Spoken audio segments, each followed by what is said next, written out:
The original version of this video was uploaded to Jason Verney's YouTube channel, where it and many other videos, podcasts, snippets and films can be found. That channel can be found at youtube.com/Jason Verney.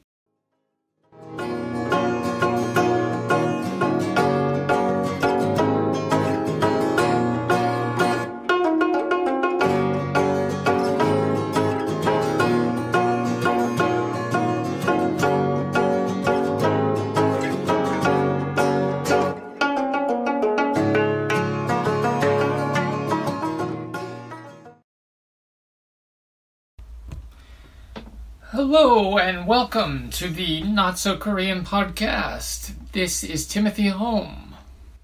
And I am Jason Verney. In this podcast series, we talk to one another and sometimes with special guests about what we know about Korea. What we don't know about Korea. What we want to know about Korea. And occasionally what we don't want to know about Korea. Recording live from UK's Koreatown itself, an area in and around New Malden, yes, the largest Koreatown and Korean community in Europe. Let's start this episode off with a quick summary of the last few days, or recently at least. So, Jason, can you tell me what you've been up to recently, or what we've been up to? Yeah, I can indeed. Well, first of all, I haven't been doing as much as I wanted to because we've had this extraordinary heat.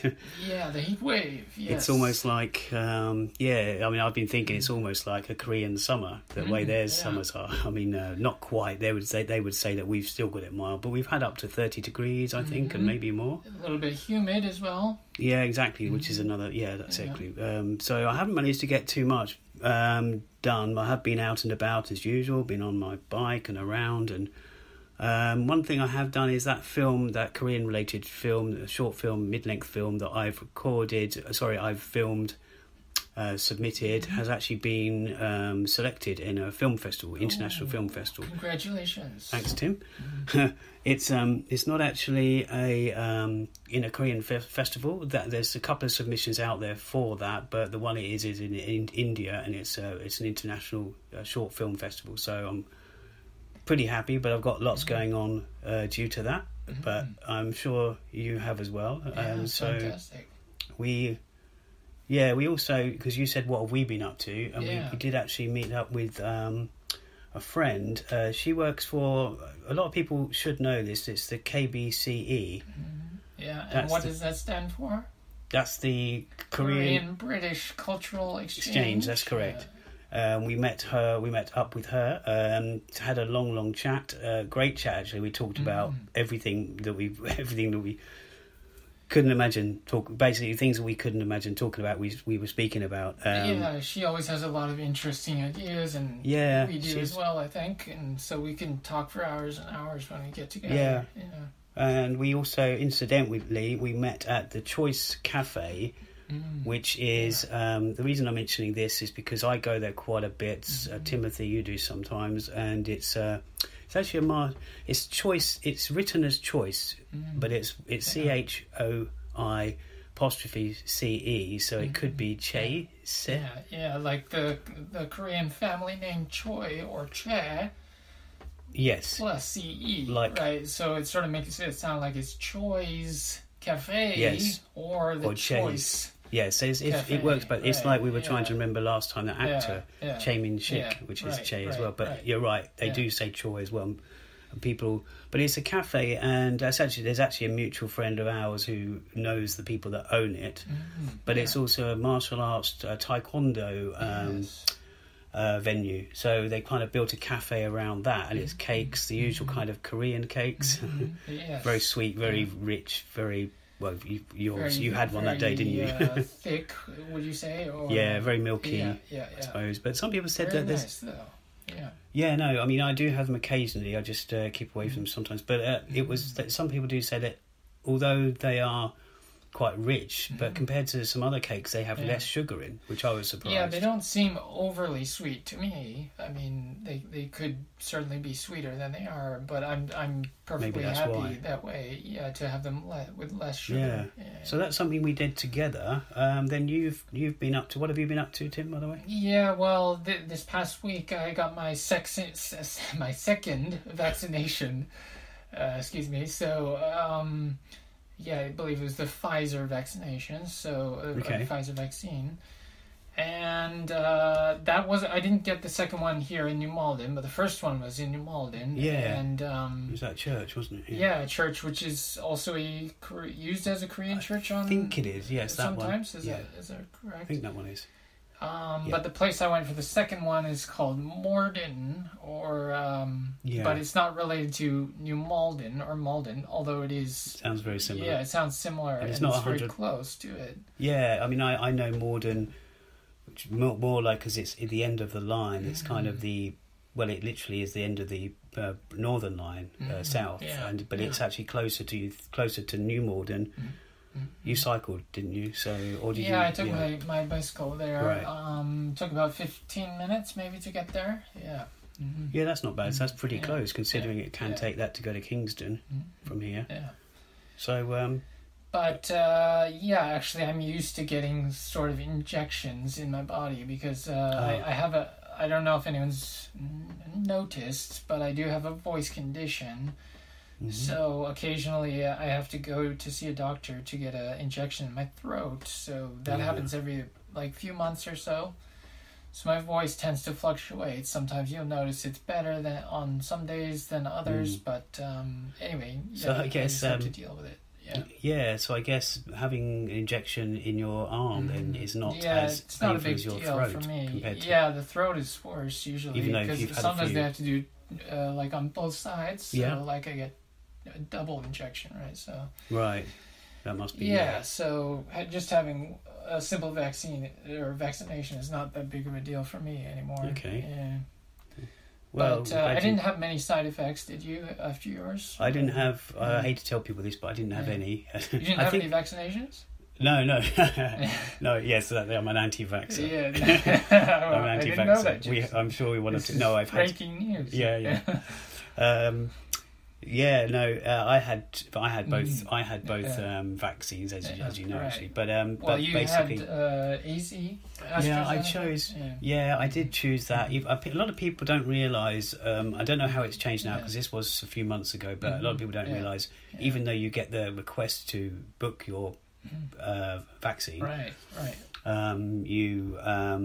You know, it takes you through and you book it and you get whatever you get, but you can actually speak to the doctor and say, I would like this one. Perhaps you've got allergies and you just want to, or the method that they use you might prefer. So that's it. But I mean, so I guess we're drifting off here. But I mean, I bet it's a bit more organised in Korea. I mean, I have heard that they were a bit slow on the uptake of the vaccination program there, but they are getting on top of it these days, and I think more and more people are getting vaccinated, so that's a good thing. But I believe they're using mainly is it the AZ they're using most there? I can't remember exactly, but I'm not sure. There are some people who don't want to get the AZ, so I think they're trying to get the Pfizer more because they've heard that AZ has some possible side effects or something, but I don't think there's a big difference between I think the two. Things are getting hyped up and there's vested interest in one and not the other, but that's getting a bit political probably. This week that's what you were going to say. This week we're going to touch on a bit about the history of New Malden, and this is information we've researched recently, but also since we've been here, and also I was very interested before I lived here, but I never actually thought I'd live here anyway. But we've also spoken to people that lived here or know here a lot better than we do, so the information we're constantly learning. But the history of New Malden, it's set in stone, of course, but there's a few things that seem to are kind of rumours, and we're not too sure what happened when, and did this happen, especially with the Korean community, how did that spring up. So we we can go back. Yeah, it seems like the history of this area is not very well detailed in terms of the Korean community. But if anyone who is listening out there right now, if you have any details you want to add to what we say during this podcast, we'd certainly welcome that, and we will mention it in a future episode, of course. Yeah, definitely. And we'll be happy to update ourselves or update records. Right. Yeah, obviously we are not Korean, and we haven't lived here that long, so we're not experts. But we'll just give you a few facts that we have picked up recently. Yeah. Well, many people might know this, but the in 1846. I said 19 the other day. We were talking about this. Yeah. 1846 is when New Malden itself came into existence. That was when the New Malden railway station was first opened. Was built. Right. Yeah, sorry, that's the word I wanted. Yeah. And before that, there was just Malden area, and I guess Old Malden wasn't a thing. And so it was interesting. Yeah, Old Malden became Old Malden when New Malden became New Malden, right? Yeah. Well, we're already going by what we've learnt and what we've been told, but yeah, that's the case. I mean, the other thing is, I mean, I was actually I don't know why, but when I've read that New Malden only existed once the station did, I was so fascinated. I've got this thing about trains. I'm not a train spotter.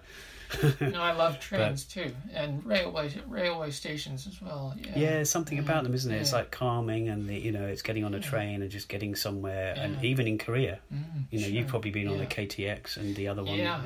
Fast trains. Yeah, very fast. I mean, they don't really have a comparable train here in the UK, do they? To the Not KTX. Really. I think the system here is a bit. I mean, it's expensive, the KTX, and it's a bit like getting Virgin here, which is quite fast, but that's. There's a lot of issues going on there, but they've got similarities, but there's not like a really. There used to be an intercity one like years and years ago when I was a lad, and that was pretty fast for back then. Yeah, well, of course, the UK was the first to invent the railways originally. Yeah, right. Yeah. So that many of the railways here are very old, right? Yeah, they don't seem to maintain them. They have a lot of character, I would say. But some people might call them run down, but I think they're. I think that's partly due to privatisation and stuff. It has it has a lot of bad things. But anyway, we were. Yeah, we're getting off track. Malden off track. Oh, very good. Yeah, off which track? The railway tracks. Yeah. So as we mentioned, Old Malden is the other area, originally Malden, which has been around for almost 1,000 years now. Ken, that's probably someone would tell us that's debatable. You weren't around here back then, were you? 1,000 years, not quite. No, it's just a little bit. It was a little bit before my time. You do have a few grey hairs in your beard, but not that many. Yeah, that's right. Yeah, thanks for that. Yeah, I mean trains were around, so I can vouch for about that. Yeah, so back on track again. Yes. There is one other. There was another Malden which we weren't sure to fit this in here or not into this little segment where we're discussing Malden itself, because it's Malden Manor. And if anyone is listening to this on my YouTube channel, which we might set up as a standalone one in the future. There was a video I did introducing the second episode of this where I was standing at Malden Manor, which is there's a cafe, it's a station. There's a cafe, an Only Fools and Horses cafe, but it's also Korean community there. And what is Only Fools and Horses for those who? Because ironically, I know a couple of British people who don't know this, but it's Only Fools and Horses was one of the longest running, if not the longest running, TV sitcom in the UK, around from sort of the end of the 70s, I think. I don't want to misquote the dates here, but all the way up to sort of a decade ago. Right. It kept kind of coming back, and it had its own, lovely jubbly came from there, that phrase, and there's loads of different catchphrases, but it was a very funny show. But it's based in Peckham, but I think what's happened is in Malden Manor, just to drift off the subject again, the guy around there, he opened his Hooky Street cafe. He called it Hooky Street because it's a part of the theme song at the end, and Hooky Street means dodgy stuff. Okay. Again, dodgy means, well, if any Korean listeners are enjoying this or not enjoying this. Can you translate dodgy into Korean? Yeah, suspect maybe, suspect, sort of, something a bit iffy, and dodgy as in gear that's second hand, but only fools and horses. Yeah, so, but that area, but you were saying earlier, weren't you, about Malden Manor and Old Malden? Yeah, well, I think Malden Manor is technically a part of Old Malden, but yeah, there is like a old building called Malden Manor, a manor house, and that's why it's called Malden Manor. But it's right next to the oldest church in the area, I believe. Yeah. Yeah. Anyway, yeah. So, but getting back to the Korean community, do you want to tell us a little bit more? Yeah. Well, again, this is not gospel, and we're not talking about the Korean churches, but this isn't gospel as in the fact that we don't know everything, but we've garnered all the information we could find, and the Korean community seemed to start settling in the New Malden area, or definitely the Malden area, around the 1950s. The reasons for that are kind of a bit vague, but some people sort of stick to these facts. That some people don't drift from these facts. One of them is that there's the ambassador's residence was around here. That's the South Korean ambassador's residence. Right. The Samsung, the Chaebol partnerships. Yeah, there was a Chaebol partnership in the 50s, apparently. I'm not sure which Chaebol. They didn't mention that. And we should probably just mention, we might have touched on Chaebol before. Yeah, that's basically just a large corporation, a Korean corporation. Conglomerate, maybe. Yeah, conglomerate. Tycoon or something. And then there was, of course, a big Chaebol, the biggest one of them all. Samsung came here sometime after around that. Maybe in the 70s. I'm not sure exactly. Again, that's a bit vague, but we've. So incidentally, the embassy was in New Malden, but now it's in Westminster. Yeah, and Samsung has also moved to. Do you remember where it moved to? It's now Sutton? No, is it Sutton or is it Thames Ditton or somewhere like that? It's just west of London. It's not far. Oh no, sorry. Did you say the Samsung? Yeah, the headquarters of Samsung in the UK. I thought it was actually down this area somewhere, like. Because it was it used, like we said, it used to be in New Malden, but now it's just but I thought there was London, one. I believe. Oh, okay, well I'll look into that again. But it's they might have a couple of branches even. Right. Who knows? Yeah. So one thing I did think about was that in the 1950s there was some sort of new builds in this area, and there was a lot in the 80s as well. Maggie Thatcher and stuff. I mean, she did some good and bad, but there was a lot of. In the 50s, I mean, for example, the place I live in and the place I live close to, it's been here about 60 years. And they, if you put two and two together, it could be, this is what I'm trying to get at here, is that it could be that although Koreans came over here gradually, they could have also been fortunate. The affordable housing had just been built, and that was a great start. I don't know. And also, like you said, because the ambassador was close to here, and the embassy also used to be here before they moved, so a lot of Korean people just felt more comfortable. Yeah. Like the easy access to the embassy and stuff like that. So, of course, a lot of Korean businesses started to flourish around this area, including Korea Foods. And we'll go on to that in a little bit as well, actually. Yeah. But and Koreans are very Korean. Sorry, Korean. Of course, they're very Korean. Or when I say they, you, if you're listening and you're Korean as well. But the sense of community is a big thing, as we've talked about before, and obviously with whether it's eating food or it's sort of house gatherings. Yeah. So when you realise there's a place to live and it's safe, and you've got other people from your country there. And it does feel a good community now, even though it's a mix of people. Yeah, I just wonder, like, how much the Chinese Korean community and the South Korean community and the North Korean community, I wonder how much they mix, amongst each other. Yeah, I know. Or do they sort of keep to themselves in separate groups, Yeah, well, I'm not sure if we've... I can't remember if we touched on this or whether we just discussed it, but... it's something that we're going to do and cover in future episodes because we're really interested. We've got a few friends who are friends and people we'd like to interview and talk about these issues more from each of those three places, if you like. And there's restaurant owners that are from they're Chinese, Korean. In fact, some say that the first restaurants here, first Korean restaurants were Chinese Korean, and some they still are. So it's an interesting thing. It's a nice thing to learn about because you for years you sort of learn about Korea, South Korea, North Korea. I mean, I think recently we learned what the first Korean restaurant here was. Do you remember?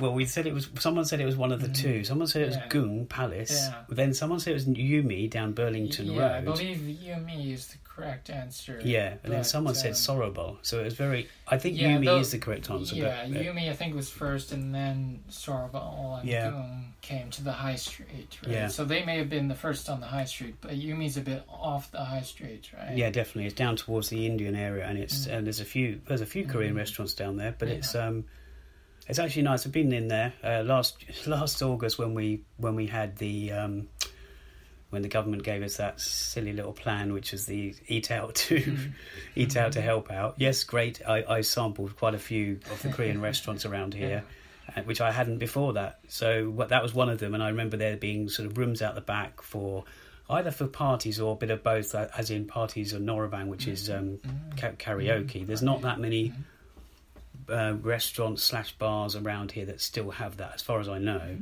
I'm pretty sure there was you could use it as karaoke. But anyway, that was the Yumi restaurant, so it's not on the high street, but it's not a long walk away from the high street. So did we just touch on that we were going to say about the population, weren't we? We think that there's the total Korean population in this area is roughly 20,000 people, including at least 600 North Koreans.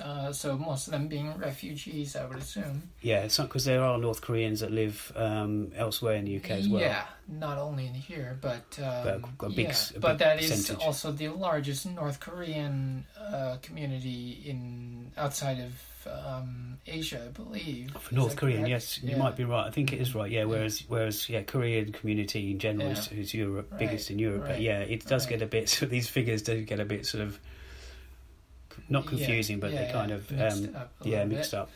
But either way, or whatever way you want to slice it, it's a large amount of Korean people. So at the same time, when you come in here the first time, you don't necessarily think, "Oh, this looks like a Koreatown." No, right? That's a good point, because we're going to talk about in a future episode our first impressions of this, whether that be a decade ago when we might have come here the first time, or a couple of years ago or several months ago. But you can walk along the high street and you will see a Korean restaurant, then you see a coffee shop, then you see then you see maybe, if you didn't know it was Korean, there's Bingsu, the cake place. But if you were a stranger here and you're looking for Korean things and you didn't know about, you would have to go another couple of shops before you saw a Korean restaurant. Right. And then it probably would click that this Koreatown in a minimal kind of way. Of course, you've got the other chains. You've got pizza chains. You've got pizza, fish and chip shops. But you've also, it doesn't feel like Koreatown. It sort of feels like a mixed community with just I like it because of that smattering of Korean businesses, but not enough to to satisfy all your needs Korea-wise. If you need Korean food, or there's Korean cafes and things, so, and travel agency, there's a newspaper. I'm not sure. The newspaper. I'm not sure if one of those, by the way, not sure if one or two of those travel agencies are still surviving, but we saw one that was quite run down, partly because of COVID, I'm sure. And then there's also the traditional medicine, Korean medicine clinic. There's at least two of them, I believe. The Honey ones. There's another one which is probably cosmetic, which is Jihae, and another place which I'm sure. I think that was the other one. There's one. But I was going to say about the newspaper. We were just going to say about that. There's a newspaper, the Hanin. I think it's Korean Herald. It's also known as is it something local? I wish I had a copy here. Actually, we had one the other day, but Yeah, I think it's something similar to that, but it's the Hanyun newspaper. Or Herald or something. It's all in Korean. Yes, I believe it's very local, of course. Yeah, and they have a lot of advertisements for Korean businesses and articles about local news and things. Yeah, and the local films that are coming out, or not local films, the big films that are coming out, but especially for Korean residents. And offices, the newspaper offices are actually, we walk past that sort of almost every day on the high street. Right. So it is actually based here locally. Yeah, that's right. And also, do you remember we saw inside there was this page, which I don't know if it's in every single edition, but it has a page of all the businesses around, like the Korean numbered restaurants and cafes and other things. It's quite a useful guide. I mean, if you're living here, you probably know quite a lot of it. But there's ones that I didn't notice. But one thing we just touched on briefly was Seoul. We said Seoul Plaza. I'm not sure what we were talking about. Well, but we mentioned Korea Foods, which yes, Korea Foods we were talking about because of when it. They were one of the first major businesses in this area. Well, apparently something else we learned. We do have a good friend who actually works at Korea Foods, but we did realize, we did hear that the Seoul Plaza, there's two Seoul Plazas, one on the main high street. You see it pretty much as soon as you get onto the high street opposite Bingsu. Yeah. But when you say Seoul Plaza, yes, it's not a plaza, not an like actual plaza. Yeah, I know why because it's maybe it is a plaza for Oriental foods, as they call it sometimes. And if you were, it's a plaza. Maybe it was a plaza compared to what was here before.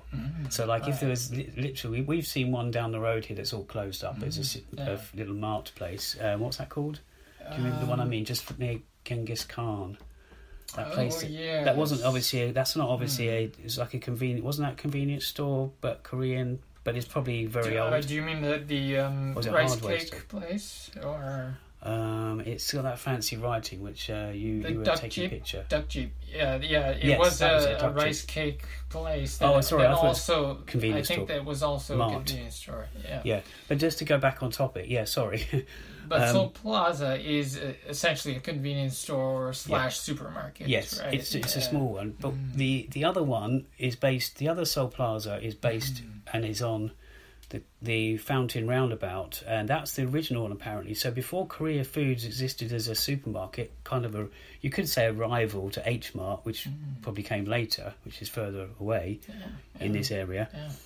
So that the Seoul Plaza there, the small Seoul Plaza, which has also got a little cafe in the back. I'm not sure if it's running at the moment due to COVID and what have you. But and then apparently they opened a second Seoul Plaza, or maybe actually, sorry, I think it was that Seoul Plaza that we're talking about on the Fountain Roundabout, then had Korea Foods, and then came a second Seoul Plaza on the high street. But they haven't shut down either the original Seoul Plaza, which is actually quite nice. Right. So I bet they've got a lot of customers that go there. Traditionally. Yeah, it's essentially right next to Waitrose. So if you want to get your British groceries, you can do that, and then you can get some Korean groceries right afterwards.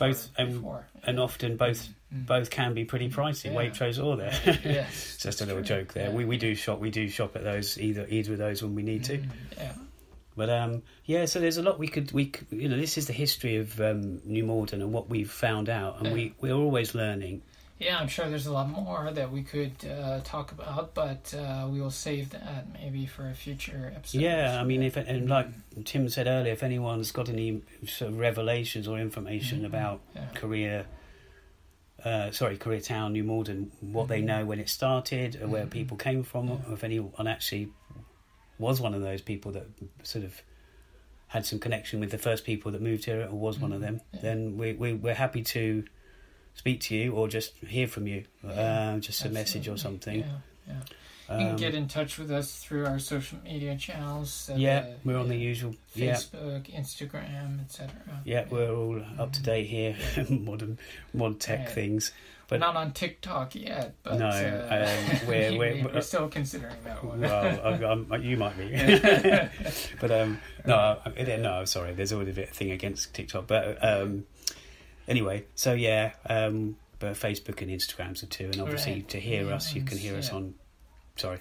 No, go ahead. No, sorry.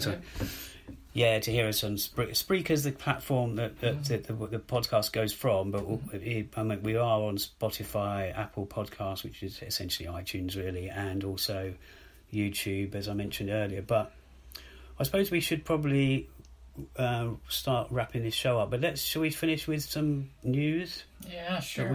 So just some news from this week. Maybe if you want to start. Well, in terms of Korea, I haven't heard too much, but I did hear they were also in the middle of a heat wave recently, so I hope everyone's staying cool over there, and ours is just about to end here, I believe, but hope we may have another one next month, who knows, but we try not to complain here because we don't get this kind of heat here that often, so... Well, anyway. British people are very well known for complaining whether it's hot or cold, but we're trying not to, but it is desperately... Yeah, we don't have air conditioning here like they do in Korea everywhere, you know. Yeah, and although, a lot of countries that, have that, so... But, you were going to say about well, today I was watching the opening ceremony of the Olympics in Tokyo, which, of course, was supposed to happen last year, but was delayed because of COVID. And apparently, of course, Korea did send some athletes over there, both, I believe, north and south. Oh yeah, like they happened before. Yeah, but the president of South Korea, Moon Jae-in, did not attend the opening ceremony. Originally, he said he was going to go, but then I heard that a Japanese politician said that he was just coming to basically kiss the asses of the Japanese public or the politicians over there.